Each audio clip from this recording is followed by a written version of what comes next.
Hello student, जैसा कि English grammar में हमने डायरेक्ट इनडायरेक्ट के 7 पार्ट लोड कर दिए हैं और सभी स्टूडेंट्स देख चुके होंगे, और यदि नहीं देखे हैं तो उसे देख लें। और आज मैं 8वां भाग लेकर आ रहा हूं इंग्लिश ग्रामर में। डायरेक्ट इनडायरेक्ट कक्षा 9 से 12 तक चल रहा है। डायरेक्ट से इनडायरेक्ट में बदलने के नियम चल रहे हैं। डायरेक्ट से इनडायरेक्ट, इसमें हमने बताया था कि हमें रिपोर्टेड स्पीच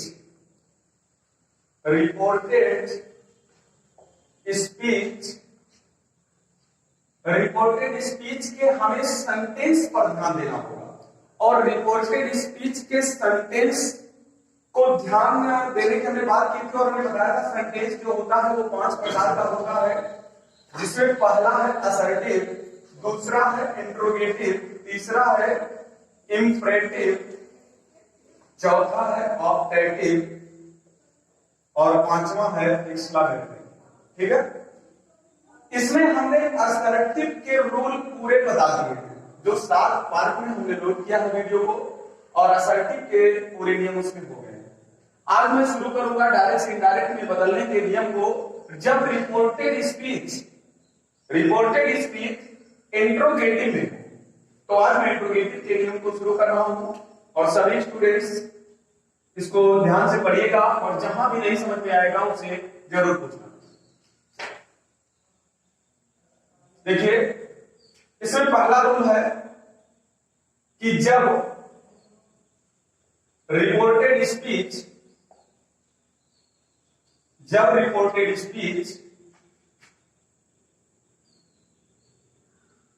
इंट्रोगेटिव में हो,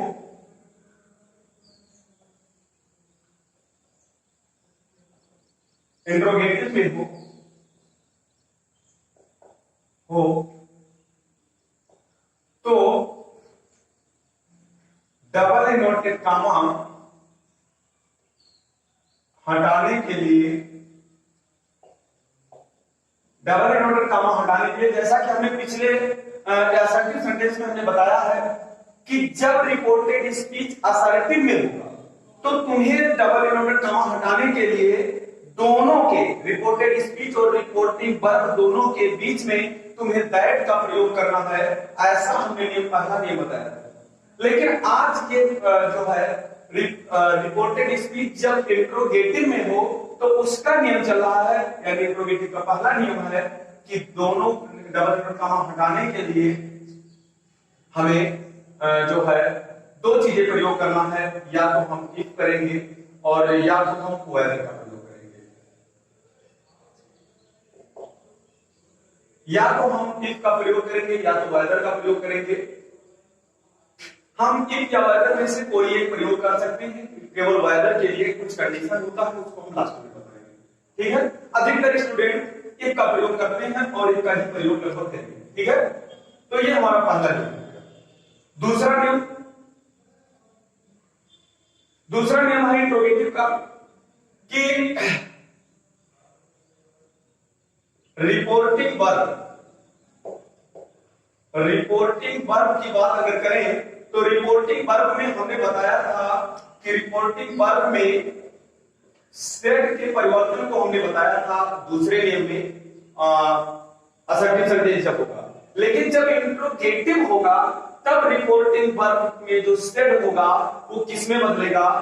आस्क्ड में बदलेगा। रिपोर्टिंग वर्ब में सेड को आस्क्ड, ठीक है, सेड है तो आस्क्ड में होगा, और से को आस्क में, और अगर सेज है सेज को आस्क में। ठीक, इसमें ये कंडीशन नहीं है कि जैसा कि हमने असर्टिव सेंटेंस में बताया था कि रिपोर्टिंग वर्ब में सेड के बाद, मतलब रिपोर्टिंग वर्ब में जब कोई ऑब्जेक्ट आएगा तब हम सेड को बदल पाएंगे, से को बदल पाएंगे, सेज को बदल पाएंगे। ऐसी कोई स्थिति नहीं है। यहाँ पे हमें ऑब्जेक्ट मिले या ना मिले, हमें सेट को जोड़ने सेट को आस्क में बदलना है, से को आस्क में बदलना है, से को आस्क में बदलना है, ये हमें ऑब्जेक्ट की जरूरत नहीं। ठीक है, इस नियम पर विशेष ध्यान देंगे। अगर इसको नोट कर लिए हो तो फिर हम आगे इसको मिटा करके दूसरा रूल देखिए।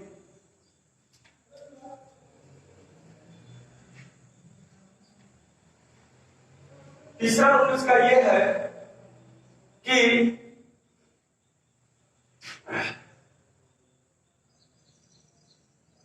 इनडायरेक्ट में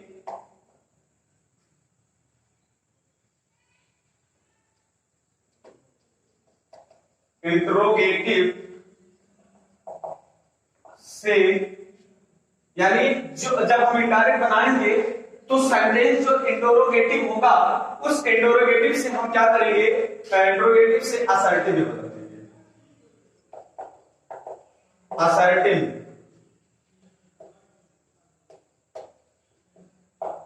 अर्थात कहने का मतलब यह है कि वहां हेल्पिंग वर्ब जो होगा वो कर्ता से पहले होगा, और जब मुझे इनडायरेक्ट बनाना होगा तो हेल्पिंग वर्ब मुझे कर्ता के बाद लगाना होगा। अंत में प्रश्नवाचक मार्क जो लगा होगा उसे हटा करके हमें फुल स्टॉप का मार्क लगाना होगा। ठीक है, तो यानी इनडायरेक्ट जब हम बनाएंगे तो उसमें इंट्रोगेटिव से असर्टिव में बदल देंगे। नेक्स्ट नियम इसका ये कह रहा है कि प्रोनाउन और टेंस, यानी जैसा कि असर्टिव सेंटेंस में हमने प्रोनाउन परिवर्तन और टेंस परिवर्तन बताया है, प्रोनाउन और टेंस का जो परिवर्तन होगा वो असर्टिव के ही नियम पर होगा। यानी प्रोनाउन और टेंस का परिवर्तन, प्रोनाउन और टेंस का जो परिवर्तन करना है हमको, ये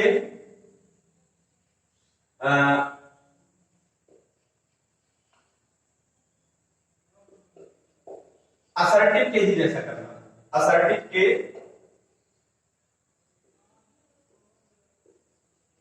नियम के जैसा। यानी इसके कहने का मतलब यह है कि जैसा हमने असर्टिव में पढ़ा है टेंस कैसे बदला जाएगा, प्रोनाउन कैसे बदला जाएगा, उसी नियम को यहां भी हमें फॉलो करना है कि यानी जैसा असर्टिव में हमने नियम बता दिया है उसी नियम को ध्यान देंगे, उसी नियम पर हमें टेंस को बदलना है, प्रोनाउन को बदलना है। ठीक है, तो ये अगर चार नियम सभी स्टूडेंट नोट कर लिए हो तो इसका एग्जांपल बताएं, और जहां भी ना समझ में आएगा उससे जरूर पूछना।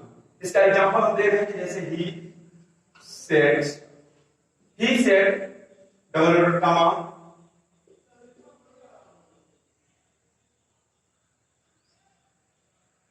हाँ एक स्टूडेंट्स यहां पे एक बात और ध्यान देंगे कि जो इंट्रोगेटिव की बात मैं कर रहा हूं, इंट्रोगेटिव होता है ये दो प्रकार का। ठीक, इंट्रोगेटिव जो होता है ये दो प्रकार का होता है, एक होता है यस या नो टाइप और एक होता है WS टाइप। ठीक है, अभी मैंने जो नियम लिखा है ये नियम तुमको किस पे लागू करना है, यस या नो एक टाइप वाले नियम पर लागू करना है। अभी WS टाइप जब हम बताएंगे तो उसमें कुछ हमें परिवर्तन करना होगा। ठीक है, तो यस या नो टाइप का मतलब वह होता है कि जो इंट्रोगेटिव केवल हेल्पिंग वर्ब से, जो इंट्रोगेटिव केवल हेल्पिंग वर्ब से शुरू हो, जो सेंटेंस केवल हेल्पिंग वर्ब से शुरू हो वह यस या नो टाइप इंट्रोगेटिव होगा। और जिस इंट्रोगेटिव में उसकी प्रश्नवाचक शब्द की अंग्रेजी सबसे पहले लगी हो, कि जैसे व्हाट है, व्हाई है, ऐसा कुछ शब्द जो है लगा हो, तो वह WS टाइप इंट्रोगेटिव होगा। लेकिन उसको अभी हम नियम नहीं बता रहे हैं, उसको थोड़ा परिवर्तन भी उसमें अलग से करना है, तो अभी हम यस या नो टाइप पर कर देंगे। ये नियम हमारा जो लागू होगा ये यस या नो टाइप पर लागू होगा, यानी जो हेल्पिंग वर्ब से शुरू होगा उस पर लागू होगा। ठीक है, इस पर ध्यान देंगे सभी स्टूडेंट। जैसे ही set noted comma are you going to school. अब ध्यान दीजिएगा, सबसे पहले हमें क्या करना है, इसको पहचानना है कि ये डायरेक्ट में है कि नहीं। ये हमने बहुत पहले वीडियो में हमने बताया था कि सबसे पहले इसे पहचानिए कि डायरेक्ट में है कि नहीं। डायरेक्ट की पहचान हमें कैसे करना है, जब उसके दो भाग हो, एक हो रिपोर्टिंग वर्ब और एक हो रिपोर्टेड स्पीच। जब दो हो, एक कहने वाला वक्ता हो और एक वक्ता की कही हुई बात हो, तो वह सेंटेंस डायरेक्ट में होगा। और अगर डायरेक्ट में होगा तभी हम इनडायरेक्ट में बदल पाएंगे, और यदि वह सेंटेंस डायरेक्ट में नहीं है तो हम इनडायरेक्ट में नहीं बदल पाएंगे। और हमने एक पहचान इसका ये बताया था कि इसमें जो डबल इनवर्टेड कामा के अंदर हो वही क्या है, रिपोर्टेड स्पीच, और जो डबल इनवर्टेड कामा के बाहर हो वही रिपोर्टिंग वर्ब है। यानी इसमें हमें दोनों दिखाई दे रहा है, रिपोर्टेड स्पीच भी दिखाई दे रहा है, रिपोर्टिंग वर्ब भी दिखाई दे रहा है। इसका मतलब यह सेंटेंस डायरेक्ट में है। पहला पहचान मैं कर चुका हूं कि यह सेंटेंस डायरेक्ट में है, तो अब मुझे इसे इनडायरेक्ट में बदलना है। और इनडायरेक्ट में जब हम बदलने जा रहे हैं तब हम क्या पहचान करेंगे, जब मैं इनडायरेक्ट में बदलने जा रहा हूं तो इसका पहचान मैं अब ऐसे करूंगा। सबसे पहले रिपोर्टेड स्पीच के सेंटेंस को मैं पहचानूंगा कि रिपोर्टेड स्पीच किस सेंटेंस में है। असर्टिव में होगा तो उसका रूल मैं पढ़ा चुका हूं, इंट्रोगेटिव अगर है तो इसका रूल चल रहा है। अब हम रिपोर्टेड स्पीच को पकड़ के लाएंगे। रिपोर्टेड स्पीच वही है जो डबल इनवर्टेड कामा से बंद। रिपोर्टेड स्पीच देख लीजिएगा, डबल इनवर्टेड कामा से ये बंद है, तो तुम लोगों को कोई दिक्कत नहीं होनी चाहिए इसको पहचानने में। ये पहचान गए होंगे। अब हमें इसको पहचानना है कि ये भैया कौन सा सेंटेंस है, इनवर्टेड कामा के अंदर जो है वो कौन सा सेंटेंस है। तो यहां पे तुमको ये प्रश्नवाचक मार्क भी मिलेगा, ये पहचान ये। और दूसरी चीज कि जो हेल्पिंग वर्ब होता है, ये जायमान was verb, has have had shall will, ये सब जो हेल्पिंग वर्ब है वो कहां पे मिलेगा, कर्ता से पहले मिल गया तो वैसे क्लियर हो गया कि है इंट्रोगेटिव।